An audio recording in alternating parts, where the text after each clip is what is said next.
Hi, I am Shibiyari from Shibi's kitchen. Cooking പാഷനായിട്ട് ഞാൻ കാണാൻ തുടങ്ങിയിട്ട് 33 വർഷമായി.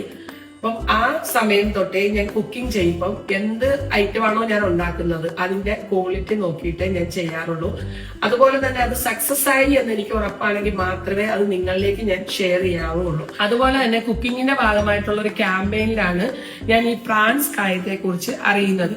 അതിനെക്കുറിച്ച് അറിഞ്ഞു കഴിഞ്ഞപ്പം ഇത് എന്താണെന്ന് അറിയാനുള്ള ഒരു ക്യൂരിയോസിറ്റി കാരണം ഞാൻ ഇതിനെപ്പറ്റി ഗൂഗിളിൽ കുറെ സെർച്ച് ചെയ്തു. അപ്പം കായം നമുക്ക് ഒരു മെഡിസിൻ ആണെന്ന് എല്ലാവർക്കും അറിയാം. എങ്കിലും ഇത് അതിന്റെ ക്വാളിറ്റിയൊക്കെ മെച്ചപ്പെടുത്തിക്കൊണ്ട് തന്നെയാണ് ഇത് പൗഡറായിട്ട് നമ്മളിലേക്ക് എത്തിയതെന്ന് എനിക്ക് മനസ്സിലായി. അങ്ങനെയാണ് ഞാൻ ഇത് വാങ്ങിച്ചത്. നമ്മൾ സാധാരണ സാമ്പാറിലൊക്കെ സാമ്പാർ പൊടി യൂസ് ചെയ്യാറുണ്ട്.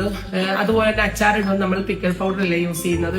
അപ്പം അതിനൊക്കെ പകരം നമ്മുടെ വീട്ടിലുള്ള പൊടികളൊക്കെ ചേർത്തിട്ട് അതിന്റെ കൂടെ ഇതുപോലെയുള്ള കായം കൂടെ ചേർത്ത് കഴിഞ്ഞാൽ നമുക്ക് അങ്ങനെയുള്ള പൊടികളൊന്നും യൂസ് ചെയ്യേണ്ട ആവശ്യം വരാറില്ല. അപ്പൊ ഞാൻ ഈ ഒരു കായം വെച്ചിട്ടൊരു പിക്കിളാണ് റെഡിയാക്കിയെടുത്തത്. ഫിഷ് പിക്കിൾ ആയിരുന്നു കേട്ടോ. ഞാനൊരു ഗ്ലാസ്സിൽ ഇതുപോലെ വെള്ളം എടുത്തിട്ടുണ്ട്. ഇനി ഇതിലേക്ക് നമുക്ക് ഈ പ്രാൻസിന്റെ കായപ്പൊടി കുറച്ച് ചേർത്ത് കൊടുക്കാം. എന്നിട്ട് ഒരു സ്പൂൺ വെച്ചിട്ട് നന്നായിട്ട് ഇളക്കുക.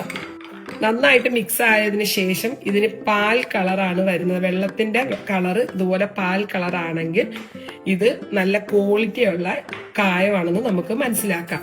പണ്ടൊക്കെ നമ്മൾ ആ കട്ടക്കായം ഉപയോഗിക്കുകയല്ലേ, ആ ഒരു കായം ഉപയോഗിക്കുന്ന സമയത്ത് സാമ്പാറൊക്കെ കഴിക്കുമ്പോൾ നല്ലൊരു സ്മെല്ലില്ലായിരുന്നു. ആ ഒരു സ്മെല്ലാണ് ഈ കായം നമ്മൾ യൂസ് ചെയ്യുമ്പോൾ നമുക്ക് കിട്ടുന്നത്. അപ്പോഴേ ഈ പ്രാൻസ് കായം ഒരു നിസ്സാരക്കാരനല്ല എന്ന് നിങ്ങൾക്ക് മനസ്സിലായില്ലേ. നല്ല ക്വാളിറ്റിയോടുകൂടി നമുക്ക് മാർക്കറ്റിൽ എത്തിച്ചു തന്നിരിക്കുന്ന ഒരു ബ്രാൻഡാണ് പ്രാൻസ്. അപ്പം ഇനി നിങ്ങൾ കായം വാങ്ങിക്കുന്ന സമയത്ത് പ്രാൻസ് കായം വാങ്ങിച്ച് നോക്കിയിട്ട് അതെങ്ങനെയുണ്ടെന്നുള്ളത് എൻ്റെ കമൻറ്റ് ബോക്സിൽ ഒന്ന് കമൻ്റായിട്ട് അറിയിക്കണം കേട്ടോ. അപ്പം എൻ്റെ വീഡിയോ ഇതുവരെ കണ്ടുകൊണ്ടിരുന്ന എല്ലാവർക്കും താങ്ക്സ്.